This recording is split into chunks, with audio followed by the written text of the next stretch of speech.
Good morning, subscribers and anyone else who might have stumbled across this video.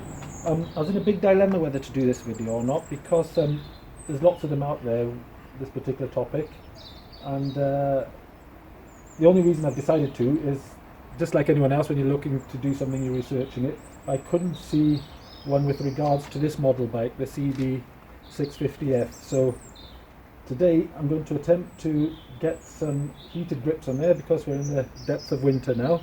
So I've got these Oxford grips. They seem to be the most popular, and that's basically them there. They've got 9 settings on them, which is a lot more than a lot of the other ones I've seen. Not that it makes that much difference. And I'm just going to dive into there, have a good go at it, and hopefully if someone's got the same model bike as this or something very similar, you know, it'll help them out as well.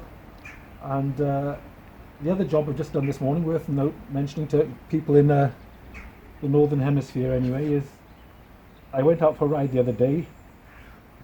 Everything's well lubricated and everything's running lovely, but just within that one day, because there's salt on the roads, I could spot rust on my chain straight away just after that one ride. And so I've given it all a good clean this morning and lubricated that, so just bear that in mind this time of year. So we're going to start off. I'm going to whip all these hand guards off, and I'm not going to waste any time. I think I was umming and ahhing whether to try to get these off carefully. I'm just going to cut them off because they're very relative. If I ever had to go back to the standard grips again, they're relatively easy to replace, and well, cheap I was going to say rather than easy. But I think I've got to modify the grips on the throttle side here a bit, so the standard Honda ones wouldn't go back on anyway. So we're going to have a good bash at that. So we'll catch you up in a second as I start dismantling then. Right, I'm going to start off by whipping the handguards off here. That was another additional that didn't come with the bike. And then we're going to take off this bit of fairing here, and I'm going to lift the seat up. So bear with me with the filming because I'm filming and working at the same time. There we go, that's one. Let's go to the other side. I got a funny feeling I'm going to have to hold these as I... So that one came out a bit easier as we do it. And I've got a really sharp Stanley knife here, so we're just going to go for it really. I'm going to just slice across there like that with the blade. It's going to be a lot quicker than trying to get them off and fart about. And then I think I'll do that. I'll get all this off. It's really straightforward. As you can see, that's come off there. And it all just... And I think I'll do this side just to show you. I think once I whip that out,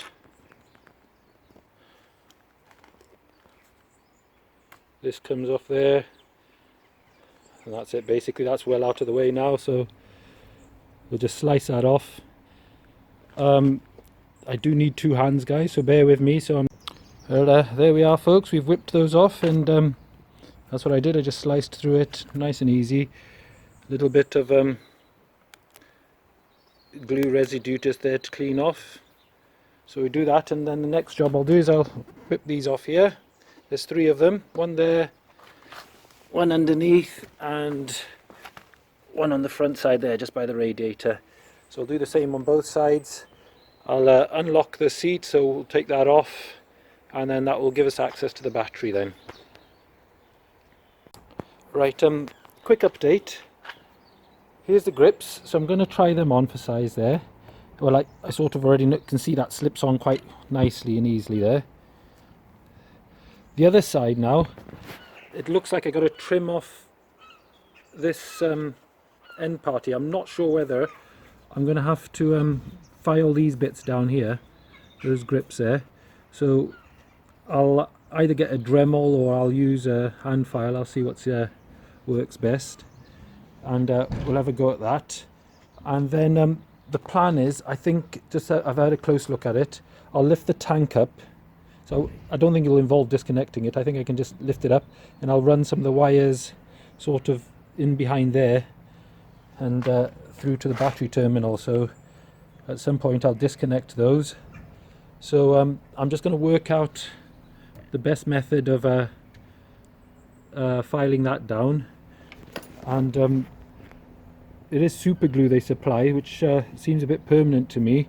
I was wondering whether to go for a more like a rubberized sort of glue, but if that's what they supply, I suppose that's what's best. But because the stuff I took off was just, you know, I could sort of it was obviously like a rubber based glue, but and what was on this side, it's obviously factory fitted and it's molded to these grips here, so that's totally different. But we'll work it out as we go along, and I'll keep you updated. Right, I filed that down, and the grip seems to just about fit now. I'm umming and ahhing whether I got to file this part down as well, which I think I may have to, just to get it to the point I want it to. I thought I was going to have to file all these little nubbins here, but it looks like it just about squeezes on. So I mean, it's so tight that it's a dilemma whether I actually need glue on there or not. The other side fits lovely actually. I'll have a quick look here, because obviously do it in such a way so it doesn't impede the clutch cable there. But what I've noticed as well is the profile seems to match the profile of this moulding here as well, which is nice. So they're a really nice fit. On the other side I think I'm going to have to trim them down, but on this side it'll be a bit odd, wouldn't it, if I have two slightly different length ones. But it does actually fit quite nicely, but it might the throttle might stick a bit if I don't trim the other side. So I'm assuming that you can trim as far back as there quite safely, and when I read the instructions it sure showed the maximum amount you can trim there. So I'll keep having a little play on this side.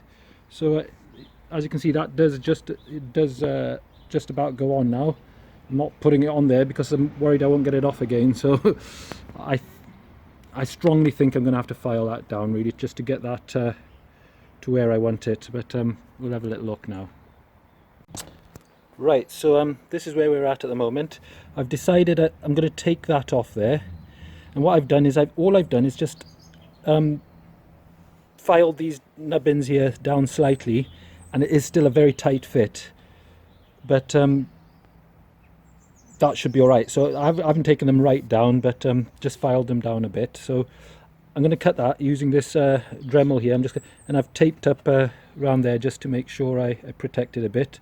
And I don't know if the camera's picking it up, but I got loads of filings all over the bike there. So if you're a bit more sensible than I am, perhaps put a towel or put a sheet over there just to protect it a bit. So because I'm using this little bit of power tool here, perhaps I'll do that. I'll just put a cloth over there so we're not getting bits on our lovely paintwork. Right here, so I'm going to have a little go at that, and I'd love to show you it actually being done, but I'm a one-man band, so I'm going to cut that off and then I'll get back to you.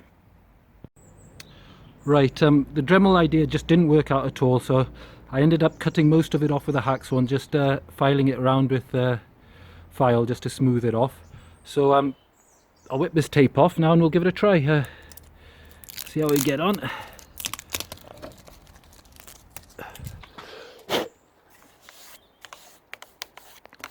Right here, so let's try it for size.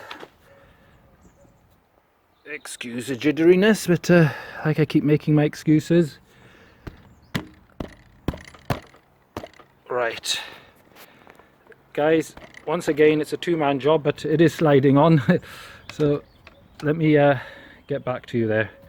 So I got a strong feeling once it's on, it's on. So I think I'll make sure I got this just in the right position.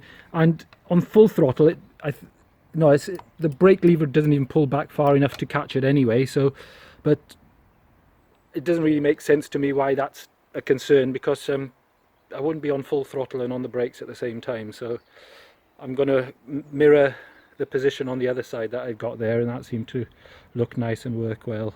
So let me get that on and then we'll carry on. Woohoo! They're on. And it did need some persuading. I actually had the missus on the other side of the bike while I was pushing it on this side. I am, you know, follow the instructions guys, but this side here I'm not bothering to glue it. That is on proper, that's going absolutely nowhere. You know, I'm very comfortable and happy with that. If it ever moved in the future, I can always add some glue in, but that feels super tight. That's going absolutely nowhere. And I got lots of lovely bit of free play there. So it's that little gap there is exactly the same as it was previously. There's the other side. So next job I'm going to do is lift the tank up, and that's how I'm going to feed the wires through. So it's only 2 bolts, and then it hinges up. So I'll crack on with that. Right, I thought I'd quickly show you this. I've just taken off the side fairing here. After I've taken those Allen nut fixtures off, it's just held on with a couple Velcro tabs there, and then there's just a little locating pin there, so you just prise it off and it pops off, so not too scary. And obviously exactly the same on the other side, and we'll get the seat off now. Right, quick run through. I've taken this bolt that was there, taken that off, and that's what's holding the tank in. And then I've got these little blocks of wood. I'm hoping to prop it up there, but there's something else to be aware of. This bit of trim along here, that's also just held on with a bit of a Velcro pad thing just there. So just remember to undo that before you lift your tank up, and hopefully that should just prop up then like that, something like that. So I'll do that. I'll lift that up, and then we'll look at feeding the wires through. Right, I put what's going to be our cable, our power to our heated grips, and all I've done is I've managed to lift the tank up and prop it up, and I've fed it through there, but obviously I'll zip tie it all nicely together, so it's there. It is basically, you can see it's going through there. Now I'll perhaps zip tie it to these other existing cables, make sure it doesn't clamp on. And then the last thing I've got to put on is the heat controller, which will sit like this, which sits on a bracket. And I've done a major modification, and I can see all the endorsements and coming through. It comes with a galvanized bracket, but that won't help the performance, but it looks really good. And just by coincidence, I was looking for a matte black, but I couldn't find any. That's a similar color to my car, so it's a nice blue there. So on those 2 bolts there, that's going to fit there, and will fit the thing. So you won't see much of it, but to me that was the only bit that looked slightly tacky-ish. It was a galvanized sort of, didn't look very, you know, it's only a tiny bit of detail, but I went through the effort of spraying that up anyway. So I'll cable tie all this in, take those 2 bolts off, and we'll connect it to the battery. So at least we'll get a little test before I sort of make sure everything's permanently in shape.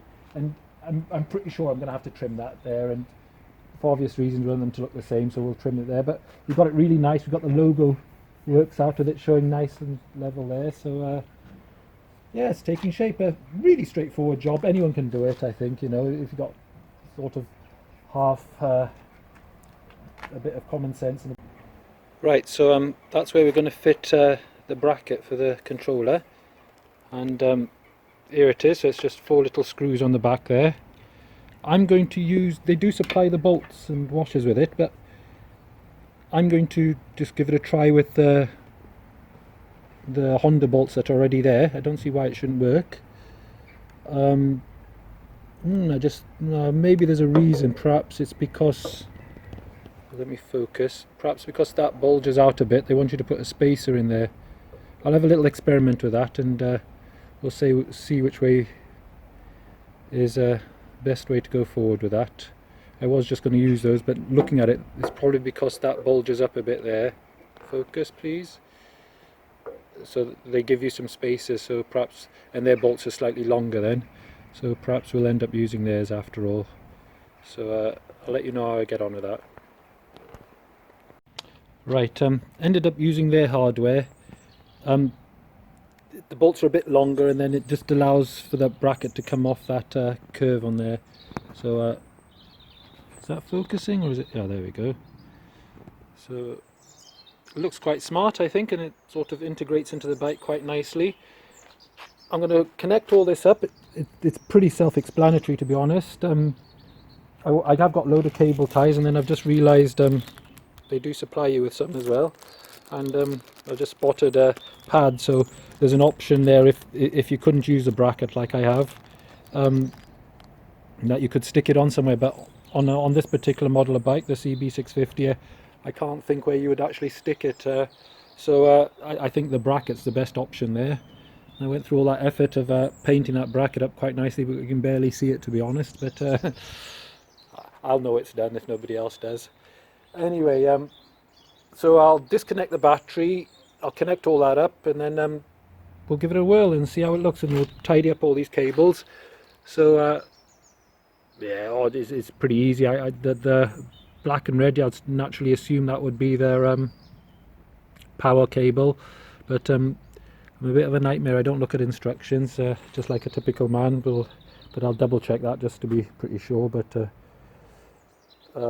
I'll just check if there's I don't know if it would make any difference, but I'll double check if there's a left and right with regards to connecting those. But we'll have a quick check now.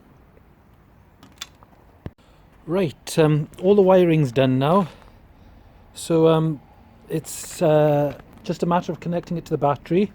So there's our terminals to the battery there, and you can see just under there I've just zip tied it to some existing cables. It's gone underneath the tank. Where are we? Coordinate my finger. There it is, zip tied just there. And I've collected a lot of the wires just underneath that front fairing there, so I'm hoping they'll all tuck away there. And we got our cable coming from the actual handle, the grips and the controller there, sort of tied together, and another little zip tie in there for the other side, and let me focus a bit there, and it goes down there as well. So I've just tried to follow the existing wiring loom, and with that logic I'm thinking everything should be out of the way, and I've put the bike on full lock and everything else. So I'm going to drop the tank back down, connect it, and we'll see how everything is. I just spotted I put my finger in front of the lens there, excuse me. Right then, moment of truth. I've everything's connected up. I'll be honest with you, this isn't a first turn on because it automatically turned on when I connected the battery, so I did see it coming on. But we'll give it a try. This is the first time I've pressed any of these buttons. Oh, that's straight up to max, 100%. I suppose you take it down like that then. So it's 90, 80, 75. If I can get this thing to focus. Alright, 70, 50, no, 70, 60, 50, 40 and 30%. So I'll leave those on for a sec. It may cut out if the bike's not running, so that's on 80%. Let's see if they warm up. I know it takes a couple of minutes, so sorry guys, my finger's getting in the way. But yep, all connected up, nice and neat under there. I'll put the sides back on, we'll button everything up. We should be good to go. So the throttle's there. Obviously I've got to put all the guards back on. I'm 99% sure I'm going to have to trim that because it's going to interfere with the throttle there. So I'm going to have to trim it just there somewhere. I think just take a couple mil off. But yeah, it all seems pretty tidy. And then the only last job I got to do is I got to glue this side on. I haven't glued that. And I'm like, oh, they're getting warm. They're definitely getting warm. Lovely. On the other side. Well, just, yep, that's getting warm as well. Nice. I didn't expect it to get warm that quickly. So that's barely a minute or so, I think. But yeah, so that's getting some heated grips oddly enough, it's not that cold today, even though it's middle of December. It's not too bad, which is unusual. It has just sort of warmed, but it is going to go cold, or they're definitely warming up nicely. So I really look forward to going out on those, and especially even some early morning rides. Even in the summertime, it's going to be a bit chilly now and again, so they'll get utilised. Yep, that's getting lovely and toasty.